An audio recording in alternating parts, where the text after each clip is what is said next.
Assalamualaikum warahmatullahi wabarakatuh. Saya Diastri Adistia dari kelas 11 MIPA 5, nomor absen 10, SMA Negeri 1 Bogotsari akan menyampaikan teks ceramah mengenai PJJ atau pendidikan jarak jauh. Hadirin yang saya hormati, virus COVID-19 yang sedang mewabah saat ini sangat mempengaruhi di berbagai bidang dalam kehidupan. Salah satunya yaitu pada bidang pendidikan.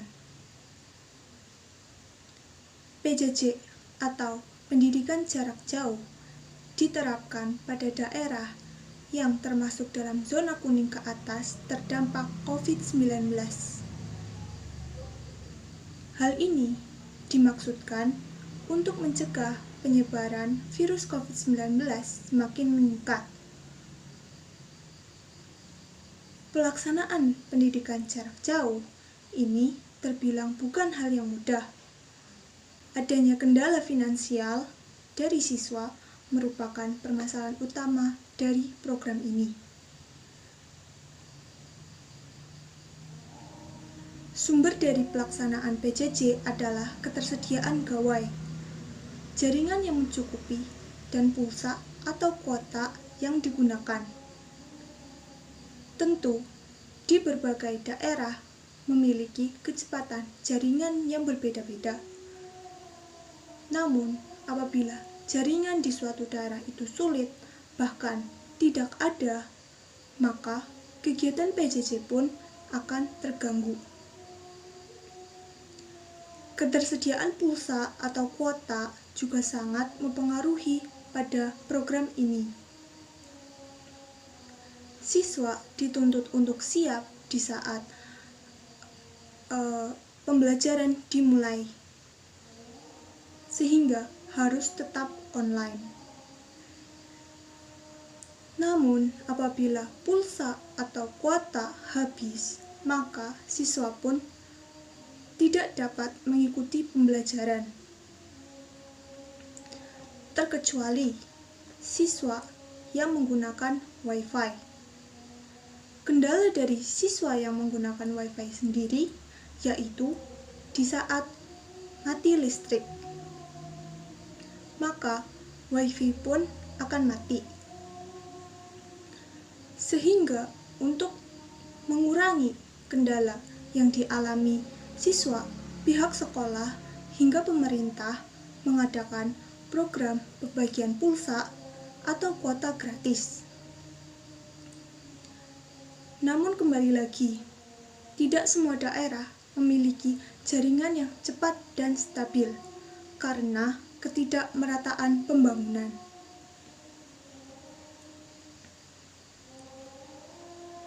Adapun kendala lain dari kegiatan PJJ yaitu di mana siswa mulai bosan adanya kegiatan PJJ yang berkepanjangan.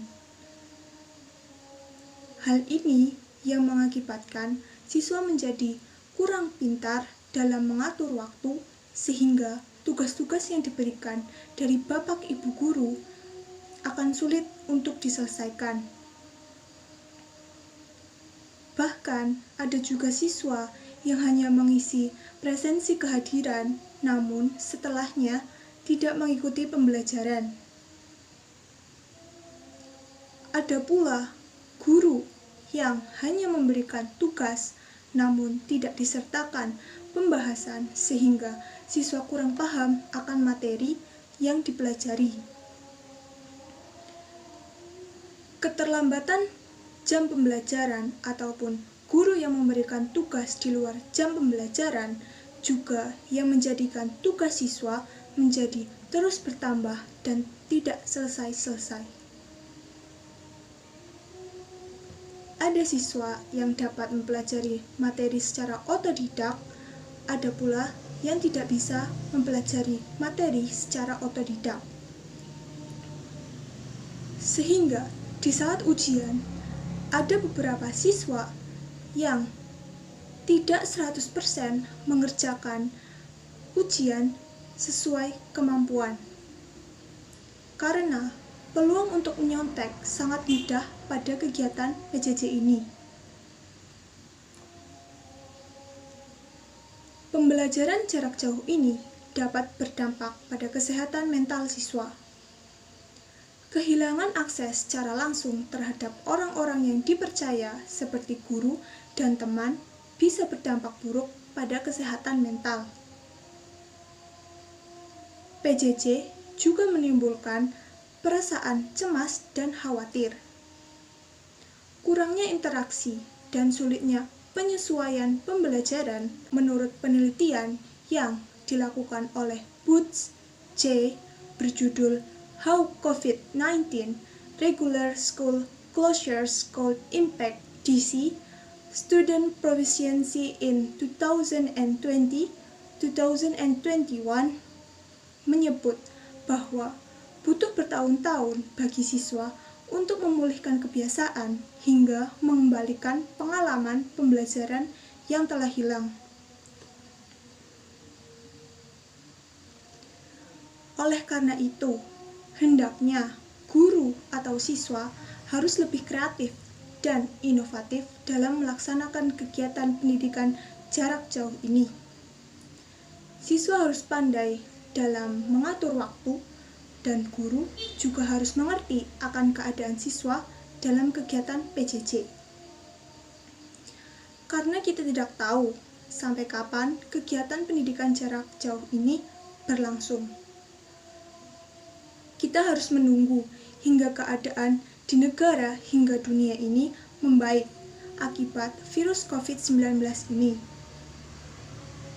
Maka dari itu, kita harus bersama-sama menjalankan pola hidup yang sehat dengan menjaga kebersihan lingkungan sekitar, mencuci tangan menggunakan sabun, memakai masker apabila keluar rumah, menghindari kerumunan, dan yang paling utama adalah menjaga antibodi tubuh kita dengan mengonsumsi makanan yang cukup dan senantiasa berolahraga. Dengan adanya kesadaran kita dalam mencegah penularan virus COVID-19 ini, diharapkan keadaan di dunia ini menjadi lebih baik. Demikian teks ceramah yang dapat saya sampaikan, kemudian akan saya lanjutkan mengenai ulasan materi teks ceramah. Ceramah adalah pembicaraan di depan umum yang berisi penyampaian suatu informasi, pengetahuan, dan sebagainya. Mengenai struktur teks ceramah, yaitu terdiri atas pembuka, isi, dan penutup. Pembuka atau tesis berupa pengenalan isu masalah ataupun pandangan pembicara tentang topik yang akan dibahas. Bagian ini sama dengan isi dalam teks eksposisi yang disebut dengan isu. Isi atau rangkaian argumen berupa rangkaian argumen pembicara berkaitan dengan pendahuluan atau tesis. Pada bagian ini dikemukakan pula sejumlah fakta yang memperkuat argumen-argumen pembicara. Dan yang terakhir yaitu penutup,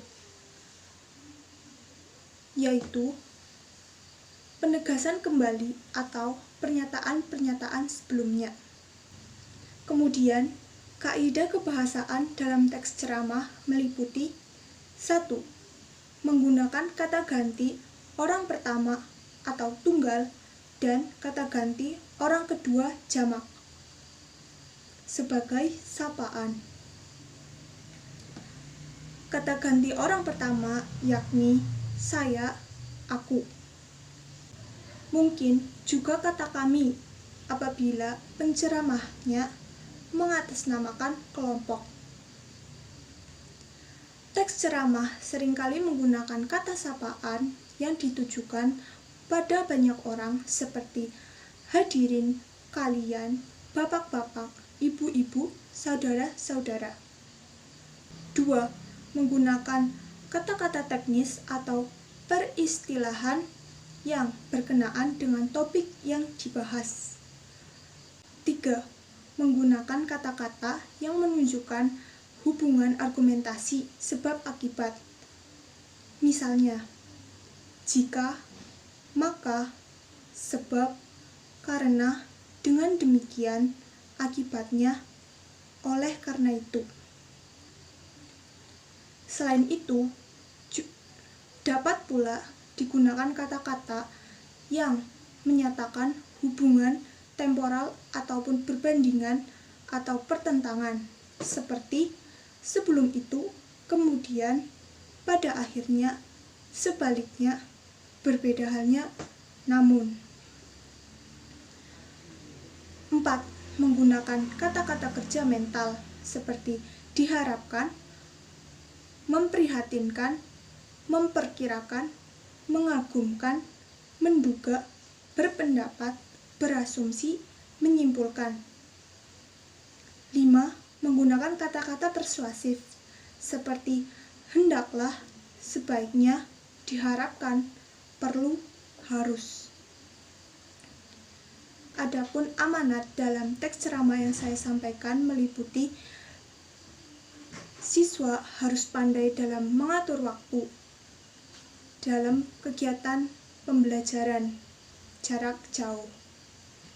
Guru juga harus mengerti akan keadaan siswa dalam kegiatan PJJ ini.